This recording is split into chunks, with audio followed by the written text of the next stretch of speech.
Hi, I'm Tiffani Patlan, host of the Tiffani Talks Health and Wellness podcast, where I discuss tools, tips, and techniques to heal your mind, body, and soul. I am on a godly mission to heal the world.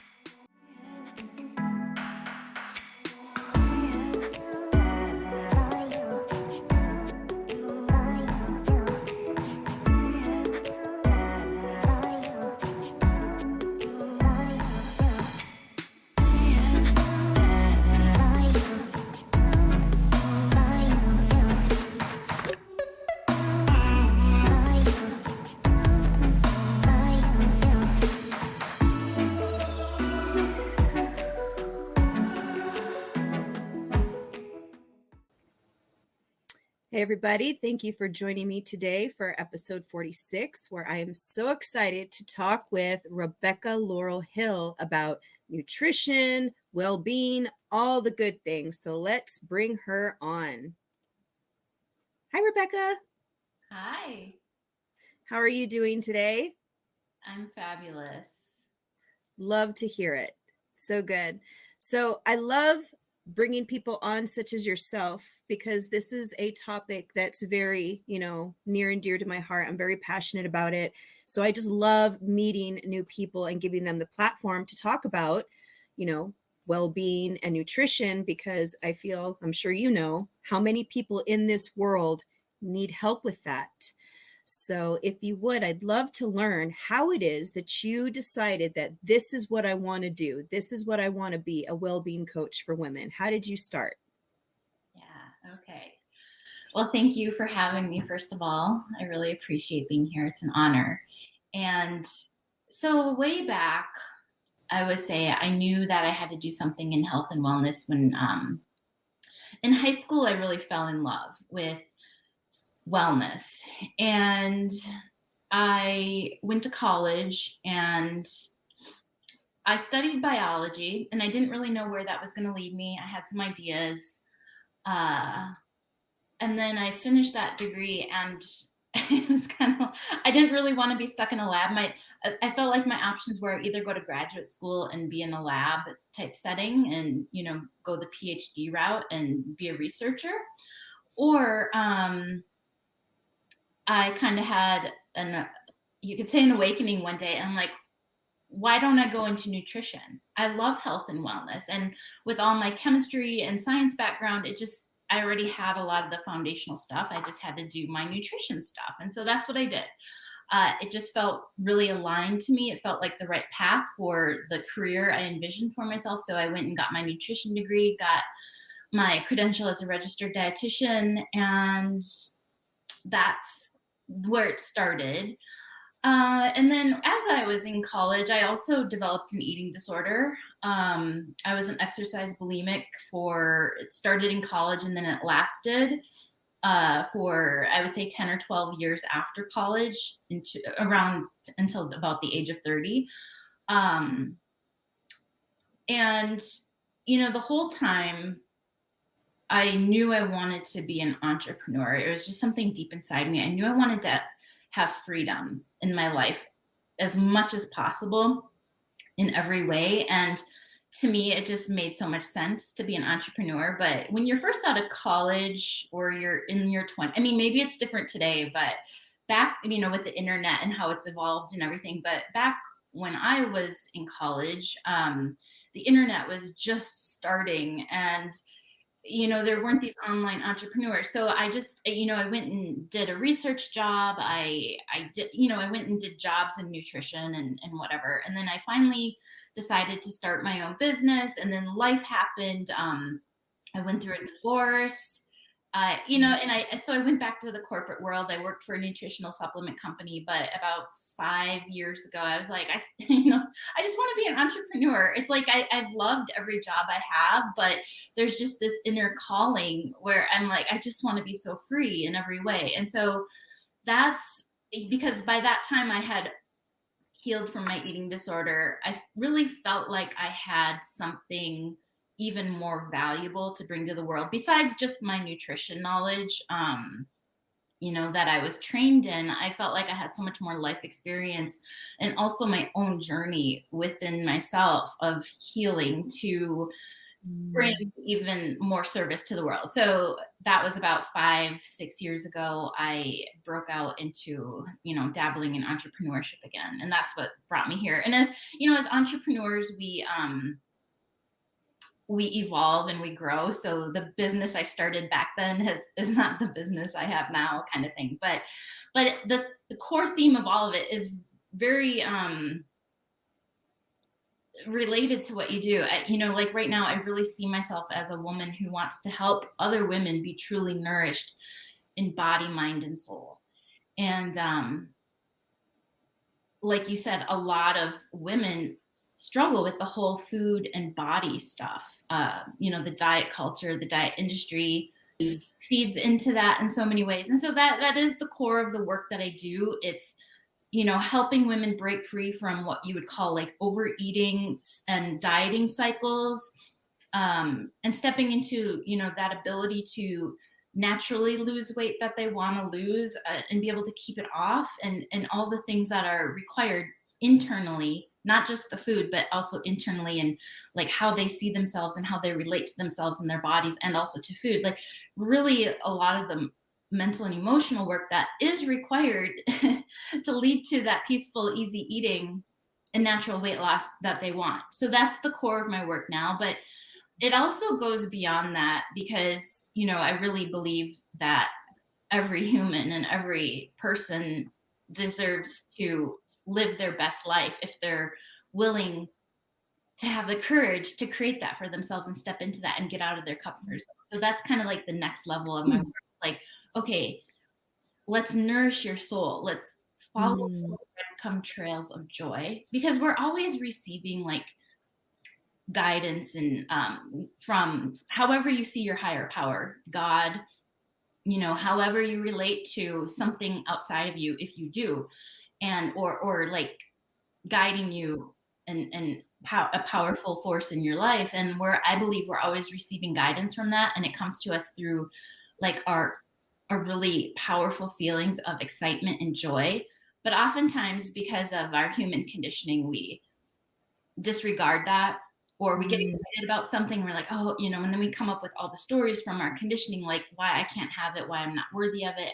Oh, it would be too hard, all that kind of stuff. So in my work, I want to help women truly transform their relationships with themselves and with food, and have that be an easy, peaceful part of their life, and be able to live in a body they love, whatever that is for them, and have that positive relationship with their body. But beyond that, to really become the best versions of themselves by following their joy, by, with stepping into those areas that whisper to them, or, those things in their life that whisper to them that maybe they've, pushed aside. And, so that's what it's all about. I'm just like, my heart is just growing as I'm listening to you, because number one, I can feel your passion through the screen and the work that you do. And it just lights me up, because it's similar to the work that I do. And it's just like, I love meeting new people that are doing that, because I feel like the more people there are out there that are helping others who don't know, then the more healing that there's going to be spread among the entire world. So it's such a beautiful thing. So I just want to say thank you for doing the work that you're doing, because I know you are making a difference in the world. So I know any mother out there, any moms, women, would be lucky to work with you. They would be blessed to work with you. So awesome job there. I did want to backtrack a little bit, because I myself don't fully understand bulimia. And I know that there's a lot of other women out there that probably suffer or have suffered with that. So would you mind sharing a little bit about that, and maybe how you pulled yourself out of that, so other people can, do the same thing if they're suffering with that? Yeah.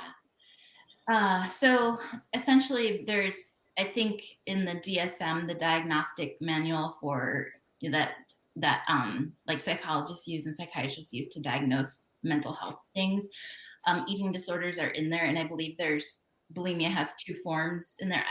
I honestly don't follow the eating disorder stuff, because I don't really work with eating disorders. However, based on what it used to be, there's exercise bulimia, and then like the other type of bulimia where you purge. So either, you vomit.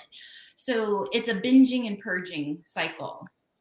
I purged with exercise. I couldn't do it the other way, even though I had tried a couple times.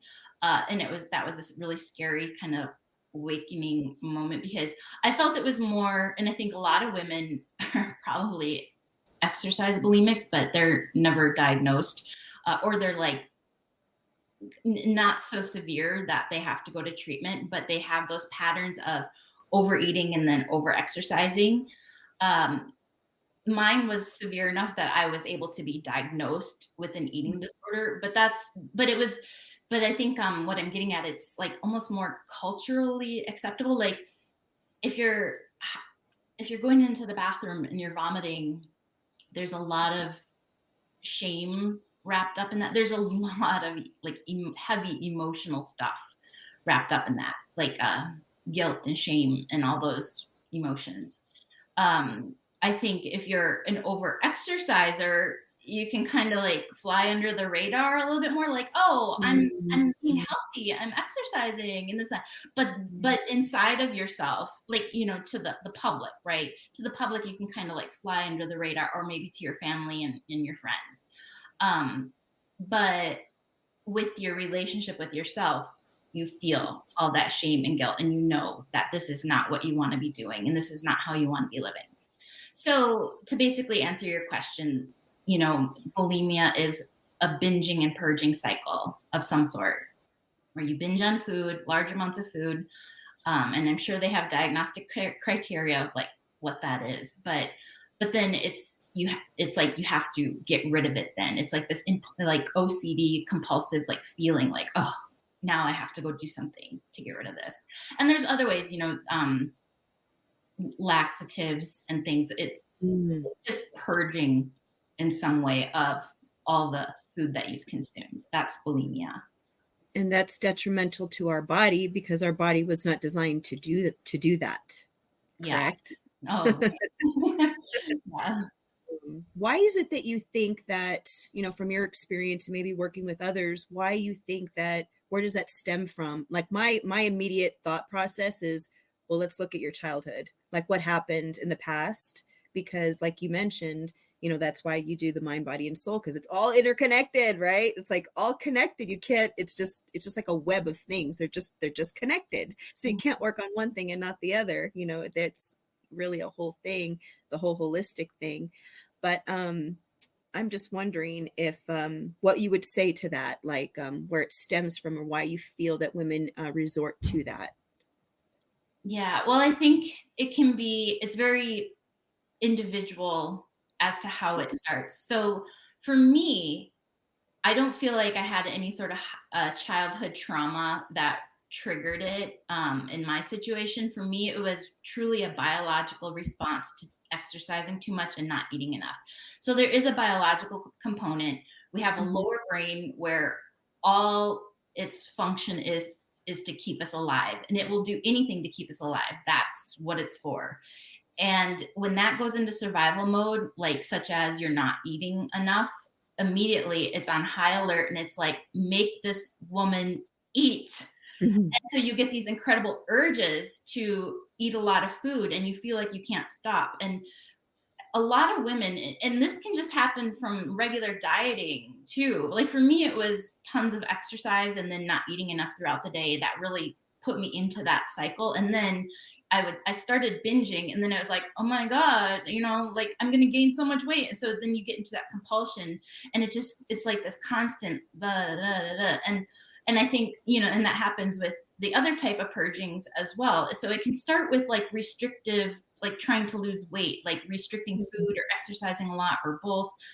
However, it can also start, from traumas, like an emotional response to food, going to food. It can start so young, going to food for dealing with uncomfortable feelings, because food does provide some dopamine. I mean, that's part of that survival mechanism. So if we are upset, if we're scared, if we're afraid, if we're sad, whatever it might be, and we eat, we do feel better because we get this release of dopamine in our brain, and it soothes us temporarily for a little bit. And so, yes, traumas, heavy emotional events can lead us to food. But then also with our culture of certain size bodies and this and that, and, you know, even the health culture, you know, not just diet culture and like this ideal body that women believe they need to strive for. There's also the health culture that's kind of always shaming us as well. Like, you're never being healthy enough, you know? There's a lot of marketing from just the nutrition industry too, not even the diet, or, you know, just the health industry. In the fitness industry. So let's say you are eating to deal with emotions. And it can start so young. I mean, I've known women who it's before kindergarten, they were eating to deal with emotions. And once that habit kind of starts, you know, because our brain does learn, like, oh, she feels this emotion and she goes to food. It starts to connect those neural pathways, emotion, eat, emotion, eat. And so it just becomes very unconscious. But then getting back to combining that with the pressure of, oh, I need to be healthy and I need to look a certain way in my body and, you know, I need to be this person. Then with that emotional eating, dieting behaviors and restrictive behaviors can start being brought in. Like, let's say when a woman approaches adolescence, maybe she started to be an emotional eater as a little child. But then especially, you know, and maybe she started dieting really young. I remember I went on my first diet when I was probably 9 or something. It lasted like a week, but we get that influence really young. So that then, and then if she starts to restrict, so it can be the biological survival mechanism will trigger. So there can be this psychological trigger, but also this like just biological trigger driving you to eat, the psychological trigger of the emotion driving you to go to food, but then also the biological trigger of like, now she's restricting.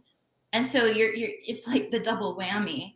You've got this psychological urge to eat for comfort, but then you've also got this biological urge to feed, like, from your body, because your body thinks you're starving it as you're trying to force that weight loss.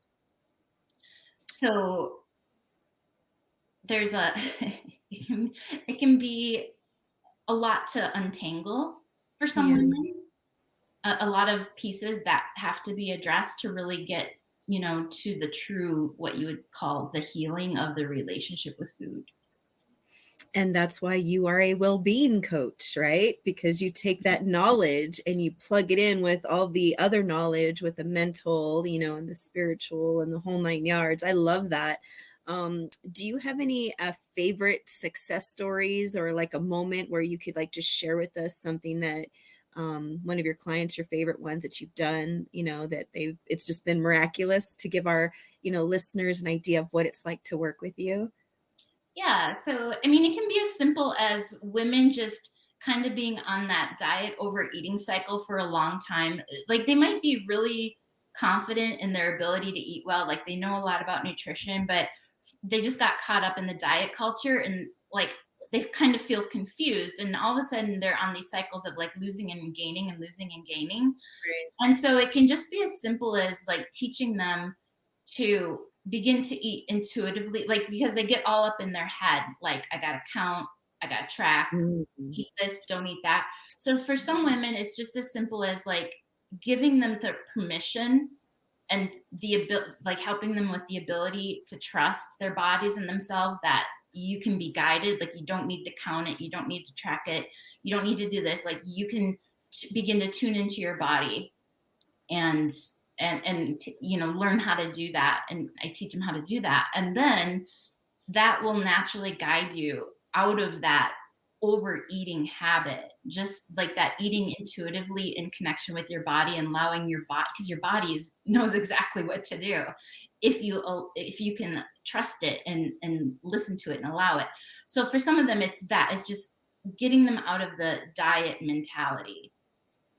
But then for some women, and so like one of my clients, that's where she was. She just needed some of that guidance to get back into her, like the permission to be able to trust her body, to, you know, ignore the noise of the diet culture, like, and trust yourself. And by doing that, she was able to not only transform her relationship with her body, but also lose like the 30, 35 pounds that she wanted to lose without, living in that fear of food. Like she was able to still lose weight while enjoying foods, because her body was telling her, like, and she was able to honor that, that's also a practice. You have to, it's not like all of a sudden you get the knowledge and like, oh, now I just eat in tune with my body. Oftentimes it's a practice for women to get back to that ability to not listen to the noise, because they'll have a lot of chatter in their heads, like, oh, this has so many calories and this is this, and so there is a practice involved, that you have to commit to. But if you commit to it, you absolutely will get there. If you've been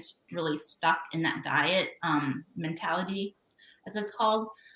So that's one example where it's just, losing weight naturally in tune with your body by getting back to your intuitive way of eating.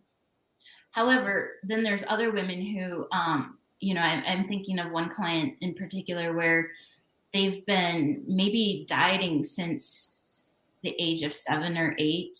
It might have been, sometimes mothers will put, depending on how the mother relates to her own body and how the mother relates to food, sometimes mothers will put their daughters on diets very, very young if they judge that their daughter is, maybe not the body size she should be or eating the way she should be. That can happen. And, so I had one client who had dealt with that. And, and they've told me that they've hated themselves since they were little girls. Like they really feel this loathing of themselves and their body. And sometimes this comes also from trauma and abuse and things like that. So for other women, it's more about transforming that relationship with themselves. It's part of it is the diet, like that getting back into that intuitive connection with your body and that body trust and letting go of the diet mentality. That's still a part of it. But for some women, it's even a deeper transforming from self-hate to really learning how to appreciate themselves and love themselves, like really, to be their own best friend and to stop all that negative self-talk, because that has to be the foundation. Because oftentimes you can't even do that next level of getting back into a normal relationship with food, like a natural intuitive relationship with food, the way that we're designed and born to be. Sometimes that can't happen until they transform their own personal relationship with themselves. Because you have to, when you're going through a process of relearning, you're not learning, you're relearning how to be that intuitive eater. Like when you were a baby, you just like, hey, I'm hungry, feed me. And like, that's how it's supposed to be. And then, okay, I'm done. And then you don't even think about it again until your body tells you. And that's intuitive eating. It's really simple, but we lose that connection. And so practicing our way back into that is how we get there. However, like if we have a lot of self-loathing, we can't support ourselves. So what I'm getting at is like, to retrain ourselves how to eat intuitively in a natural way, we have to be able to be have our own back, to be our cheerleader, to support ourselves. And like, because you're going to have days where you fail. That's part of the process. And you're going to fall back into the diet mentality and you're going to freak out and you're going to think you need to count and track and all that kind of stuff. So in order to do that next level of work, you first have to be your own best friend. You have to be able to cheer for yourself and support yourself and tell yourself it's okay. And so if you have a relationship of self-hate where you've never had your own back and all you do is criticize yourself and blame yourself and judge yourself, you have to start there before you can get to that next becoming an intuitive, relearning how to be that intuitive eater. No, I agree wholeheartedly. And I love that you touched on that, because that's really where it all is. No matter what it is that you choose to do in life, if you have that self-hatred, it's like an anchor just weighing you down from pretty much anything it is, fill in the blank, anything it is that you want to do. So I love that you touched on that. And it's true. We need to get back to trusting our own bodies. You actually made me think about, this is a whole nother topic, but about birth. about giving birth naturally, because the way that things are now is women just depend on the doctors. We don't know what's happening to our body, what's going on, what's this. Like, I didn't know. I mean, that was me. And then I did a Bradley birthing class, and I learned so many things about birthing that I didn't even know that there was to know. And that's just about birth. But what I experienced is that the more that I knew, the more empowered I was, and the more courageous I was to give birth naturally, which I thankfully did twice. And we can apply the same thing to food, to eating. Once we, like you said, relearning our own body and trusting how our own body works, and what does my body love to eat, and how does it thrive? Because I'm sure you know this. You and I can both eat an apple, and if I'm allergic or have any food sensitivity to it, my body's going to get crazy, right? And you're over here happy and thriving. I'm like, well, why doesn't it? And I think that's why that was so important what you said. Each one of us is unique and different, mentally, physically, and spiritually. So yeah, so everybody is unique and different. And I just love that. That's why it's all, everything that you said, intuitive eating and just getting to know who you are, becoming your own best friend. I just recently did a post that said, be the love that you never received, you know, and that's what it reminded me of. It's like, if you weren't raised being praised, start praising yourself. Yes. If you didn't have anybody cheering you on, like you mentioned, become your own best cheerleader, you know, do whatever it is that you have to do. And, you know, before we go, I would love it if you could just share some general tips that somebody, any woman or mother out there that's like, you know what, this is it. I need to get healthy. I can't just do what I'm doing anymore. I need to get healthy. What would be like a couple tips that you could give them right off the bat that they could start doing right now, where they can actually start seeing a difference? Okay. So first of all, I would tell them to define what getting healthy is for them. I love that. To really tune into themselves. And I'll just put a plug for my book, like It's Just Food, because that's really what I take women through in my book, in what I call my food and body freedom formula. It's like $15 on Amazon, or you can get the $9 version, the Kindle. But okay, so just for, if they want to dive deep, that's what my book is about. But to really tune into what is healthy for me. Because we receive so much input, whether it's from family, from friends, you know, media, everywhere outside of us. And so we have this idea, well, that's healthy according to them, that's healthy according to them, that's healthy according to them. But that's not necessarily what's healthy for us. And so this is a trial and error process, but to sometimes find out what that is for us. However, we all have this intuitive knowing of what, you know, in this past experience over the course of our life, of when we've felt our best, and like what type of movement feels good for us, what type of foods seem to feel good in our body. If we look at that data that we've already gathered over the course of our life, we can start to get a vision or blueprint of what healthy might be for us. So that's where you start. Define your own healthy.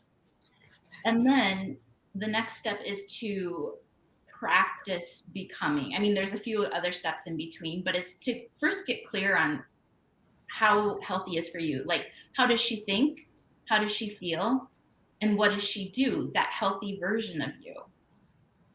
There's those three components. It's thoughts, feelings, and actions. It's not just actions. It's not just what you eat. It's also how you're thinking and feeling.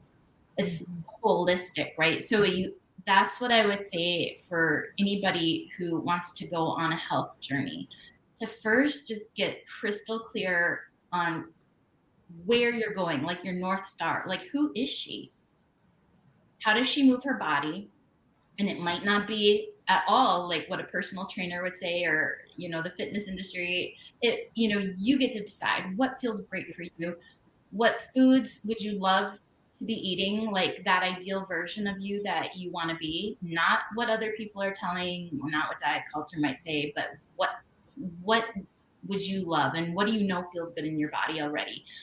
And it's often not like the chocolate cake and cookies. If we're really, I mean, yes, those foods provide amazing pleasure, and you can absolutely have those in your life. But if you're 100% honest with yourself, the foods that feel best in your body are typically those ones that are quote unquote healthy, but it doesn't have to be any sort of like specific diet. You really get to just have fun and play and experiment. Like, what food does feel great in my body?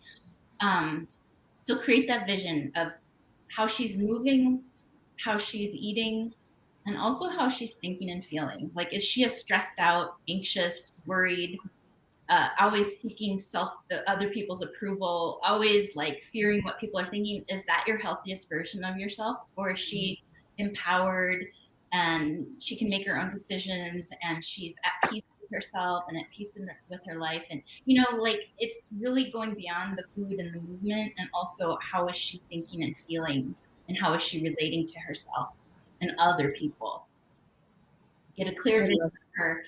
And then it's about breaking it down into little baby starting steps, because we get this big vision of like who we would love to be, but we can't necessarily. It would be so nice if we could just like wave the magic wand and okay, but we have to then practice our way being there. I often tell my clients, it's like, you think of a musician who's like been practicing for years and they're a complete, they're the maestro, right? Or an artist. But they didn't start there. And it doesn't have to take you like 20 or 30 years of practice like a musician to become that, maestro. But you can become a maestro of your health and well-being. It is a practice. It has to be a practice. It doesn't have to take 30 years, but it might take a year. It might take 2 years. But you get to allow those little improvements along the way and celebrate them. Like, this is so important. Like, women, if they're not doing it perfectly, there can be that perfectionism. If they're not doing it perfectly, then they think they're failing and they're not getting anywhere. It's not like that. If you're having little wins, that's all that gets you there. It's just the baby steps. It's the consistent baby steps that get you there.